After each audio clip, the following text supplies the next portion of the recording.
Her phone buzzed once, just one cold line. I see who you're with. Elena. In the parking garage, a yellow sticky note clung to her window, written in her own handwriting. Then the next text came. If you want your notebook back, come alone. If you've ever loved someone the world didn't understand, like, subscribe, and stay, you're gonna feel this one. Comment love wins if you're staying, because this couple is about to be tested.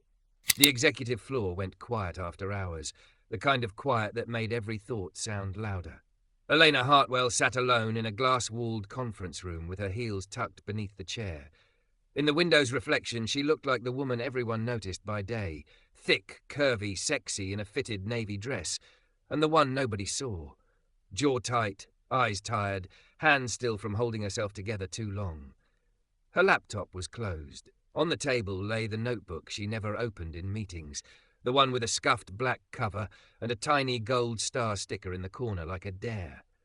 Inside were pages she didn't know how to say out loud, a sketch of a small bakery with warm light, a rough outline for a novel, a plan to get certified, a list of places to live that had real sunlight, dreams in ink, specific enough to hurt. She flipped to a fresh page and wrote the sentence she'd swallowed all day. I want to be brave without being punished for it. Earlier, Todd had watched her present the numbers and smiled that polished smile. Confident choice, he'd said, eyes sliding over her dress. Let's keep the clients focused on the data. Someone had laughed. Quick, practiced. Elena had kept her face smooth, voice crisp, hands steady. She'd waited until the meeting ended before she let her fingers shake. Now the memory returned like a thumb on a bruise. She turned the page and wrote a list fast. Apply to the workshop. Submit the portfolio. Stop apologizing for taking up space. A motion sensor clicked in the hallway. Lights brightened outside the glass wall. Footsteps came, unhurried, then the soft squeak of wheels. Elena's stomach tightened. She wasn't supposed to still be here. She'd lied to the lobby guard with a professional smile, left something important upstairs. That part was true. A man appeared beyond the glass wall. They're pushing a janitorial cart. Dark work pants, grey sweatshirt, sleeves shoved up, deep brown skin.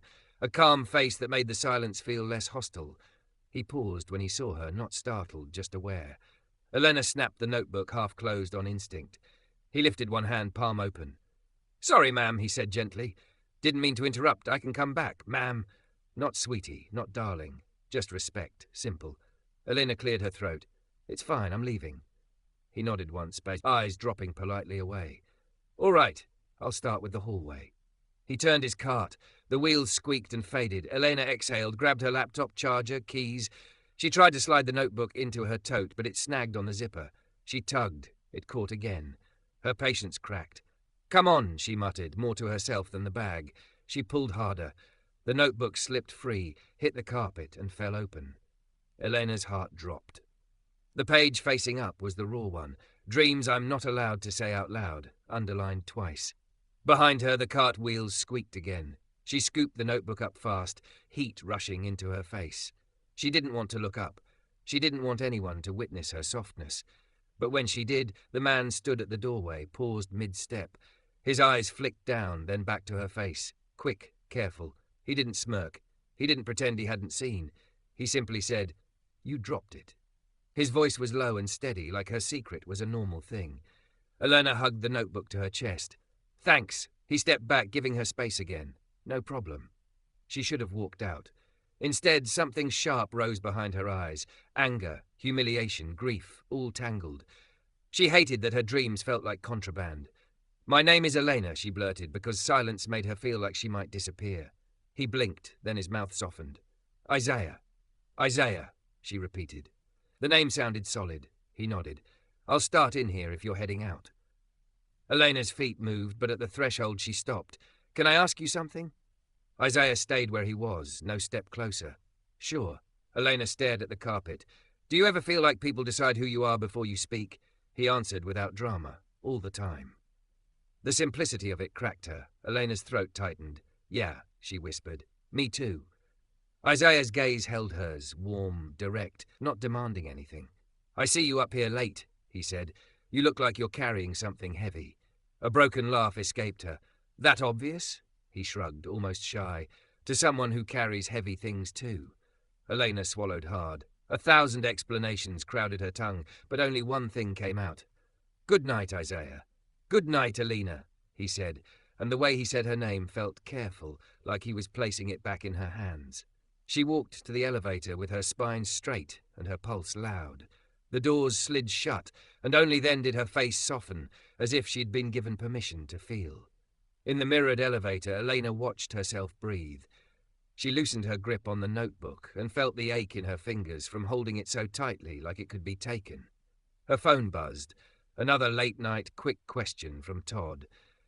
But she didn't answer. She let the screen go dark, pressed her thumb into her palm and repeated one thought: brave without punishment. When the lobby doors opened, she stepped out like she'd truly chosen herself. Upstairs, Isaiah cleaned the conference room in slow circles. Near the edge of the carpet, he noticed a single sheet, torn cleanly from a notebook, folded once, dropped in the scramble. He opened it. "I want to be brave without being punished for it." Isaiah held the paper a long moment, like it weighed more than it should. Then he flipped it over and took out a cheap black pen. His handwriting wasn't fancy, but it didn't shake. "I believe you can do all of this." He folded the note carefully and slipped it back into the notebook where it belonged.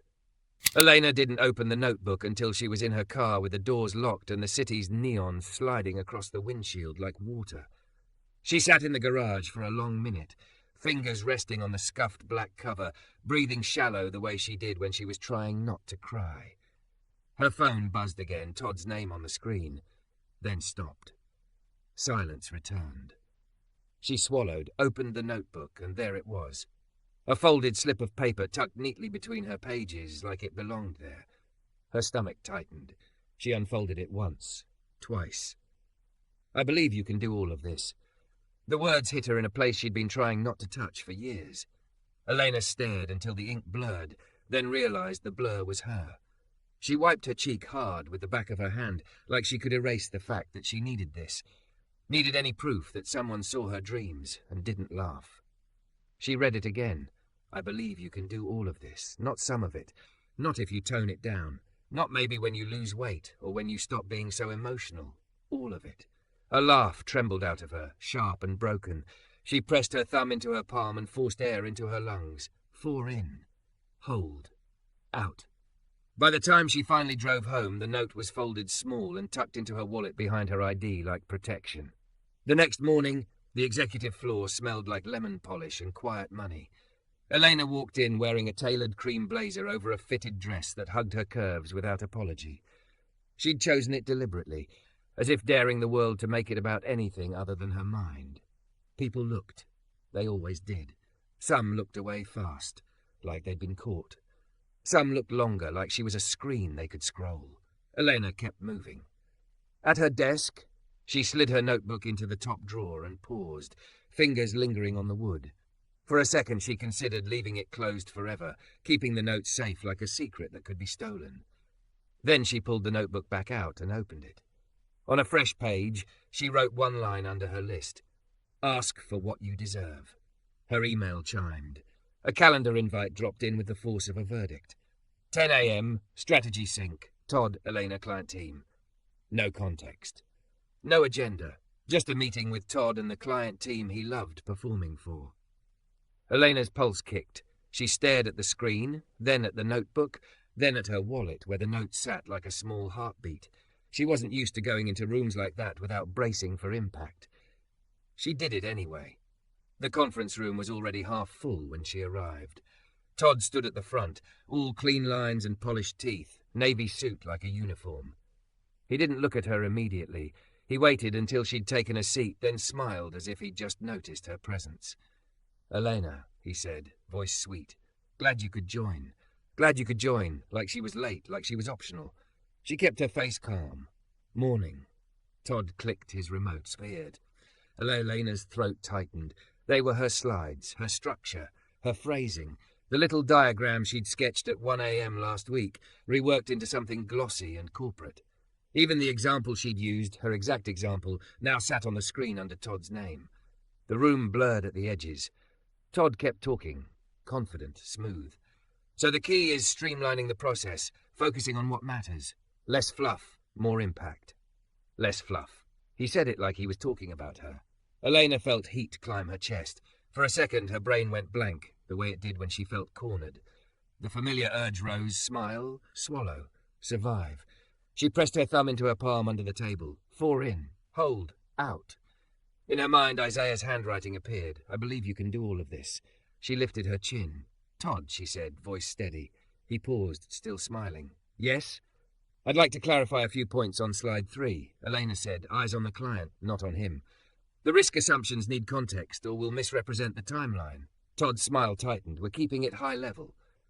I understand, she said evenly, but high level doesn't mean inaccurate. A quiet shift moved through the room. People glanced between them like they could feel something sharp passing under the table. Todd's eyes flashed, then softened again like a blade being put away. All right, he said lightly. Elena, why don't you walk them through your concerns? Your concerns, as if she was the problem, as if accuracy was a personality flaw. Elena stood. For a second, she felt every eye land on her body first, the way it always happened, like the room needed to make a decision about her worth before it listened to her words. She didn't let it stop her. She explained the assumptions clearly.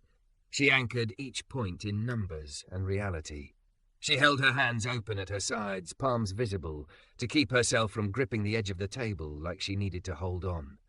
When she finished, one of the clients, an older woman with silver hair and sharp eyes, nodded. Thank you, she said. That was important. Elena sat back down with her heart pounding, but it wasn't shame this time. It was something closer to power. Todd closed the meeting with a grin that didn't reach his eyes. As soon as the clients filed out, he leaned toward Elena. Nice, he said under his breath. Just keep it cooperative, okay? We don't need tension. Elena looked at him. Don't use my work without credit. Todd blinked, like he hadn't expected her to say it out loud. Then his mouth turned into a small smile. Careful, he murmured. People might think you're being emotional. The word landed like a slap. Elena didn't flinch. She didn't smile either. I'm being accurate, she said. There's a difference. Todd's jaw ticked once before he walked away. Elena stayed seated for a moment after everyone left, hands trembling slightly. She wasn't sure if she'd just protected herself or painted a target on her back. Her phone buzzed again. Another message, this time from an unknown number. You looked real confident in there today. Her blood went cold. She stared at the screen, breath catching. Another message popped up. Don't get too brave. Elena's heart slammed against her ribs. Her mind sprinted through possibilities. Todd, someone else, a prank, a threat. Her mouth went dry. She shoved her phone into her bag and walked fast, straight to the restroom, locking herself in a stall like a child hiding from something unseen. She pressed her forehead against the door and forced herself to breathe. 4 in. Hold. Out. She reached into her wallet with shaking fingers and unfolded Isaiah's note again. I believe you can do all of this. The words didn't erase fear, but they steadied her enough to stand. She returned to her desk and worked through the afternoon with her shoulders tight, senses sharp. Every laugh in the hallway sounded like it was about her. Every glance felt loaded. When the office began to empty, Elena didn't go home. She waited until the elevator doors stopped opening every few minutes, until the light outside her floor softened into evening. Her stomach churned as she walked toward the break area for the night staff. She'd seen the door before, but had never gone through it. It felt like crossing an invisible line. Inside, the space was smaller, warmer, with a humming vending machine and folding chairs that didn't match. The air smelled like instant coffee. Isaiah stood at the counter, pouring hot water into a cup. He looked up when she entered, surprise flickering across his face before he smoothed it away. He didn't step closer, he didn't stare, he just said, "Hey." Elena's throat tightened. "Hey." Isaiah's eyes moved over her once, careful, not intrusive, then rested on her face like that was the part that mattered. "You all right?" he asked softly. The question almost broke her. "Not. What are you doing here?" "Not. Shouldn't you be gone?" "Just, you all right?" Elena swallowed. Her hands shook as she pulled the folded note from her wallet. "I found this," she said, voice small despite how hard she tried to keep it steady. Isaiah stared at the paper, then his mouth tightened in a way that looked like regret. He began, then stopped. "I didn't mean to cross a line." Elena shook her head quickly. "No, No, you didn't. Her eyes burned. You don't understand what that did to me. Isaiah's gaze softened. Maybe I do, he said quietly. Sometimes one good sentence is the only thing that keeps a person from folding. Elena let out a breath that sounded like a sob she didn't have permission to finish. Someone's been texting me, she whispered. Unknown number. After the meeting. Isaiah's posture changed, subtle, protective, but not controlling. He didn't crowd her. He just became very still, very present. What did they say? Elena hesitated, then pulled out her phone and turned the screen toward him. Isaiah read the messages. His jaw tightened. That's not okay, he said, voice low. Elena's laugh came out brittle. That's corporate life, apparently. Isaiah looked at her. No, he said, firm. That's somebody trying to put you back in a box because you stood up.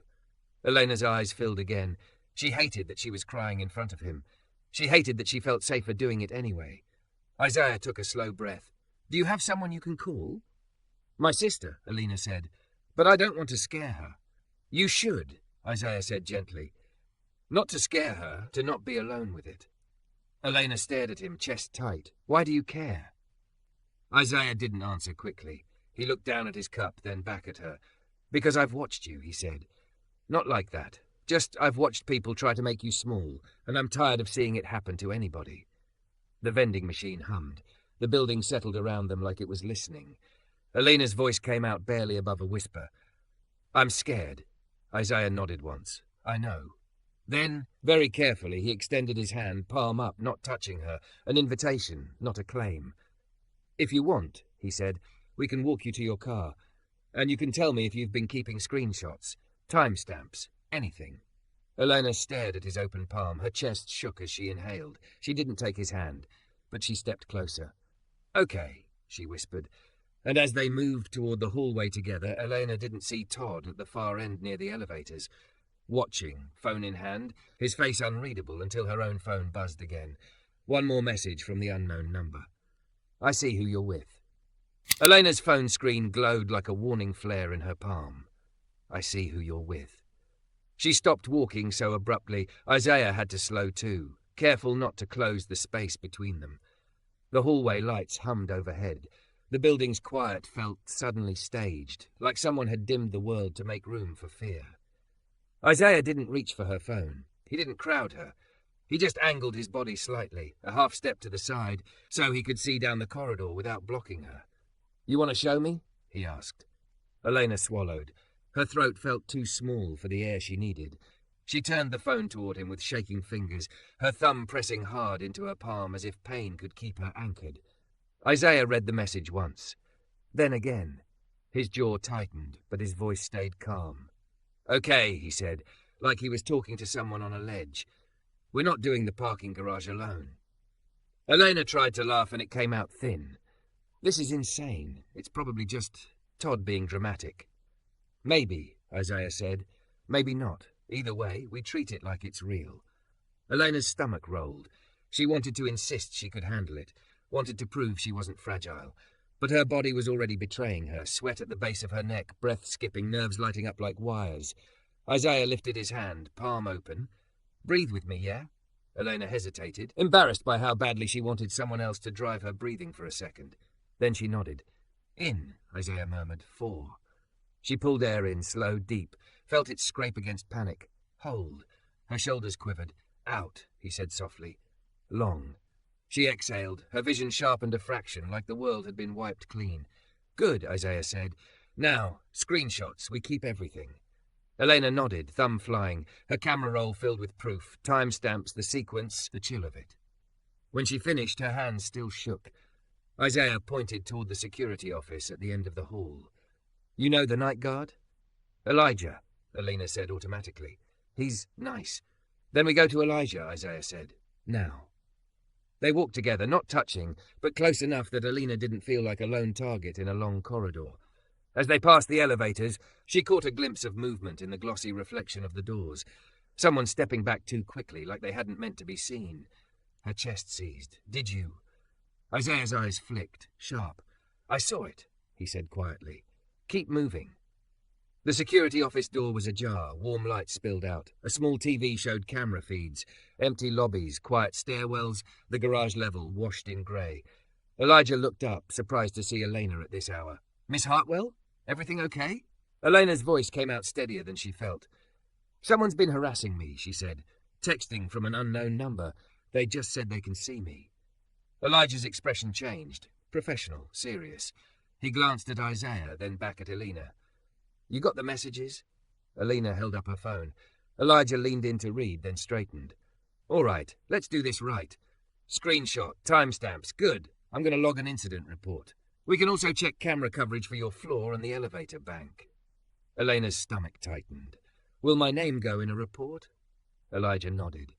"Yes, ma'am, but we can keep it internal unless you choose otherwise. Either way, we document. Documentation protects you." Isaiah's voice was low. "Can we see if anyone was near the elevator around the time she got that last text?" Elijah turned to the monitors. Fingers tapped keys. "Timestamp?" Elena read it off. Her mouth went dry as she said it. Elijah rewound. The footage jumped backward in silent fragments. 2 employees leaving earlier, a courier, a cleaning cart passing. Then on the executive floor feed, a figure appeared near the elevator bank.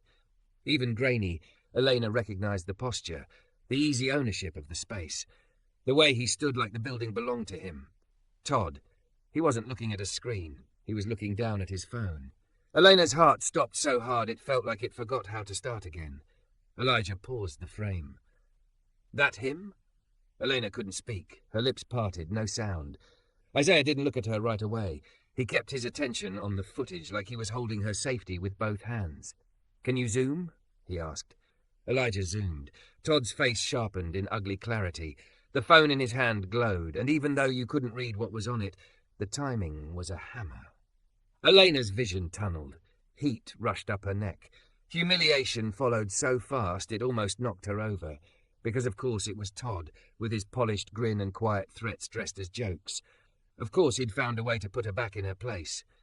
Elena's voice finally arrived, fragile. "He stole my work," she whispered, like saying it out loud made it real. "And when I called it out, he told me not to be emotional." Isaiah's gaze moved to her, steady, not pitying. "This is retaliation," he said simply. Elijah cleared his throat. "Miss Hartwell, you want me to send this to HR? Or building management?" Elena's pulse thundered. HR meant exposure. HR meant whispers. HR meant people deciding again that her body was the story instead of her brain. She's dramatic. She's sensitive. She's making it up. Elena's hands went cold. She pressed her thumb into her palm until it hurt. "I don't know," she admitted. "If I report him, he'll say I'm unstable. Or that I..." Her eyes flicked to Isaiah, shame burning. "That I'm doing something inappropriate. That I'm using you to..." "To what?" Isaiah asked, voice quiet but firm. Elena swallowed. "To make him jealous. Or to play victim. Or something." Isaiah exhaled through his nose. "People like that will invent any story that keeps them in control," he said. "That's why we don't give them a story. We give them facts." Elijah nodded. "If you want, we can file it as harassment with attached footage and your screenshots. That's not feelings. That's evidence." Elena stared at the frozen frame of Todd, head bent over his phone like a man praying to his own power. She felt her dreams in the notebook drawer upstairs. Fragile paper, ink, hope. Like something that could be ripped apart by one person's need to dominate. And then she thought of Isaiah's note. "I believe you can do all of this." Elena's breath shook. "File it," she said. Elijah's eyebrows lifted. "You sure?" Elena nodded once, hard. "Yes. File it." Elijah began typing. Isaiah stayed beside Elena, not touching her, but present in the way a wall is present in a storm. She didn't realize how badly she was trembling until she saw the slight shake of her own hands reflected in the dark security monitor. When Elijah finished, he printed a copy of the incident report and slid it across the desk. "This is your record," he said. "If anything happens tonight, anything you call me. You hear?" Elena nodded, throat tight. "Thank you." Elijah glanced at Isaiah. "You walking her down?" Isaiah nodded. "Yeah." The ride to the garage felt like moving through a dream Elena didn't trust. Every light seemed too bright. Every shadow felt intentional. She kept glancing at her phone, half expecting it to buzz again. When the elevator doors opened on the garage level, cold air hit her face. Concrete. Exhaust. Echoes. Elena's car sat in the corner spot where she always parked, close to the stairwell, under a light. She stopped. Something was wrong. Her tote slid slightly on her shoulder as she stared at the driver's side door. A long scratch cut through the paint like a cruel signature, and taped to the window was a sticky note, bright yellow, absurdly cheerful in the grey. Elena's legs went weak. Isaiah didn't move toward the car. He didn't rip the note off. He lifted his hand, palm open, like he was stopping her from stepping into danger. "Don't touch it," he said. Elena's voice came out as a whisper. "That's my handwriting." Her own looped letters stared back at her from the glass. "Smile more." A sentence she'd scribbled in her notebook once, bitter and mocking after someone said it to her in a meeting. Isaiah looked at her, eyes hard now, not at her, at whoever did this. "He's telling you he's been in your space," Isaiah said. "He's trying to make you feel crazy." Elena's breath cracked. "He took it," she whispered. "My notebook. He..." She couldn't finish. The humiliation was a physical thing, the violation, the way it felt like someone had reached into her chest and thumbed through her private pages. Isaiah's voice dropped lower, controlled. "We call Elijah. We add this to the report. We check cameras down here. And you don't go home alone tonight." Elena shook her head, tears spilling now despite all her rules. "I can't do this," she said, voice breaking. "I can't fight someone who can reach into my life like this." Isaiah stepped closer, still not touching, close enough that Elena could feel warmth in the cold air. "You can," he said. "You already are. You stood up today. You filed it. That's the first brick." Elena's chest heaved. "He's going to ruin me." Isaiah's eyes held hers, steady as a vow. "No," he said. "He's going to expose himself, and you're going to keep your dreams." Elena's phone buzzed in her hand like a live wire. Unknown number. A new message. "If you want your notebook back, come alone." Elena stared at the new message until the letters stopped looking like words and started looking like teeth. "If you want your notebook back, come alone." The garage felt colder than it should have. Concrete held the chill like a grudge. Her car sat under the light with that long scratch down the door, the sticky note on the window, "Smile more," in her own handwriting, as if somebody had reached into her throat and used her voice against her. Isaiah stood a half step to the side, body angled so he could watch the stairwell and the elevator without blocking her. His hands were open, palms visible, like he'd learned long ago that control wasn't safety, predictability was. Elena's fingers cramped around her phone. "He wants me alone," she whispered. Isaiah didn't flinch. "He wants you scared and isolated," he said. "We can't give him either." Her chest felt tight, and she hated how fast her mind began to bargain. "Maybe if I just go, take the notebook, say nothing, like dreams were something you could pay ransom for and still keep clean." She pressed her thumb into her palm until it stung. In. Hold. Out. The world steadied by inches. Isaiah nodded toward the security office door at the far end of the garage. "We add this, the scratch, the note, the message, all of it. Then we decide." "We?" Elena repeated, and the word shook something loose in her. She didn't realize how alone she'd been moving through this building until that single syllable offered a different reality. They went back up with Elijah, security on speaker. He met them at the elevator with a keycard already in hand, face serious, no small talk. "Don't touch the note," Elijah said first, voice clipped. "I'm pulling the garage feed right now." In the security office, the monitors washed their faces in bluish light. Elena sat in the chair like her bones didn't fully trust it. Isaiah leaned against the wall near the door, present but not looming, an anchor that didn't demand anything of her. Elijah rewound the garage footage around the time stamp of the message. The camera flickered through empty minutes, then a figure came into view, hood up, moving fast, gloved hands. He walked directly to Elena's car like he knew exactly where it would be. Elijah slowed the playback. "Look at that," he muttered. The figure peeled tape from his pocket, stuck the note to the window, dragged something sharp down the door in one long line, then turned his face toward the camera for half a second as if he didn't care. The hood slipped just enough. Todd. Even on grainy footage, Elena recognized the posture, how he moved like consequence was for other people. Her stomach heaved. She tasted metal. He came down here," she said, as if saying it made it less unreal. "He's not even hiding." Isaiah's voice stayed low. "That's the point. He wants you to think he's untouchable." Elijah clicked the mouse twice. "I'm exporting this," he said, "and I'm updating the incident report. Elena, do you want police involved? Elena's throat tightened. She pictured flashing lights, questions, co-workers whispering, the story turning into gossip instead of truth. The old fear rose. They'll say you're dramatic. They'll say you invited it. Her eyes slid to Isaiah's hands, still open, still calm. Evidence. Facts, not feelings. Yes, she heard herself say, I want this documented, officially. Elijah nodded once like he respected her for it. Okay. Her phone buzzed again. Alone. 12th floor conference room. 10 minutes. Elena's pulse kicked. She looked up at Elijah. He's setting a meeting.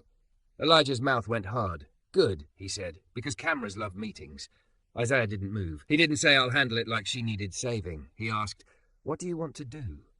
The question hit Elena harder than the threat. Her whole life, people had told her what she should do. Smile, soften, shrink, stay easy. Even her success came with instructions. What do you want to do? She swallowed. I want my notebook back, she said, and I want him to stop. Isaiah nodded slowly. Then we get it back, and we make him regret trying to turn your dreams into a leash. Elijah was already moving, calling the on-duty officer, pinging the building manager, positioning a guard near the executive stairwell. He turned one monitor to the live feed of the 12th floor hallway. You're not going alone, Elijah said, but you're also not confronting him with a crowd. That gives him a performance. Elena's fingers shook as she typed a reply to the unknown number. She stared at the blank message box, then forced herself to write like she wasn't terrified. I'm coming. Her thumb hovered. Isaiah watched her face, not the screen. You control the pace, he said quietly. If you say stop, we stop. Elena hit send. They moved as a small, quiet unit. Elijah stayed in the control room, eyes on feeds, voice in Elena's ear through a discreet earpiece he offered her. The officer waited a floor below. Isaiah walked with Elena to the 12th floor, but stayed back near the elevator bank, visible on camera, not hidden, a witness that couldn't be rewritten. The hallway outside the conference room glowed sterile and too bright. Elena's reflection stretched in the glass walls, curves under tailored fabric, lipstick like armor, eyes that looked braver than she felt. She pressed her thumb into her palm. In, hold, out. Elijah's voice came through the earpiece. You're on camera. Door frame mic is live. Keep your phone recording too. Elena's heart hammered. She lifted her phone, hit record, and pushed the conference room door open. Todd stood inside like he'd been waiting for applause. He smiled when he saw her, that polished grin that always carried a hook. Elena, he said. There she is. On the table in front of him sat her notebook, open. Pages turned back, a pen lying across her handwriting like a threat. Elena's legs went weak for a heartbeat. She forced them to hold. You stole that, she said. Todd chuckled softly. Stole? He spread his hands like he was offended. It was left behind. I found it. I thought, Elena has fantasies. The word made her skin crawl. He looked at her the way people sometimes did, like her body wrote a story they were entitled to finish. Elena kept her voice flat. Give it back. Todd's smile thinned. I'll give it back, he said, stepping closer, if you stop doing whatever you did today. What I did today, Elena said slowly, was correct the record. Todd's jaw ticked. You embarrassed me. Elena's pulse slammed, but she didn't retreat. You embarrassed yourself when you took my work and put your name on it. Todd's eyes flashed. Careful, he murmured, the old threat dressed as concern. People don't like when you get intense. Elena heard Isaiah's voice in her memory, steady as a handrail, facts over volume. She lifted her phone slightly, making sure the red recording dot was visible. I'm not intense, she said. I'm documenting. Todd's gaze flicked to the phone. For the first time, his confidence faltered, a hairline crack in the glass. You think that helps you? He asked, voice lowering. Elena, look at you. Everybody already has a story about you. Heat rose behind Elena's eyes. She wanted to scream. She wanted to beg. She wanted to collapse. Instead, she inhaled slow, held, exhaled longer. Then she said, the only story that matters is what you can prove. Todd's smile returned, sharp. Fine, he said, tapping the notebook. Take it, but you're going to sign off on my version of the deck. You're going to stay quiet, or I make sure everyone knows you've been sneaking around at night with, he nodded toward the door, smug, with janitorial staff. The contempt in his tone hit like a slap, aimed at Isaiah, aimed at her, aimed at anyone he thought existed below him. Elena's breath shook, but not with fear this time. With anger, with clarity. "You're disgusting," she said, voice calm enough to frighten even her. Todd's eyes narrowed. "Excuse me?" Elena reached forward, not lunging, not snatching, just placed her hand on the notebook like it was something alive she was returning to its owner. "You don't get to use my dreams as leverage," she said, "and you don't get to threaten people you think are beneath you." Todd's face hardened. "You think you're brave?" he hissed. "You think some little note from some—" A knock cut him off. Firm. Official. The conference room door opened.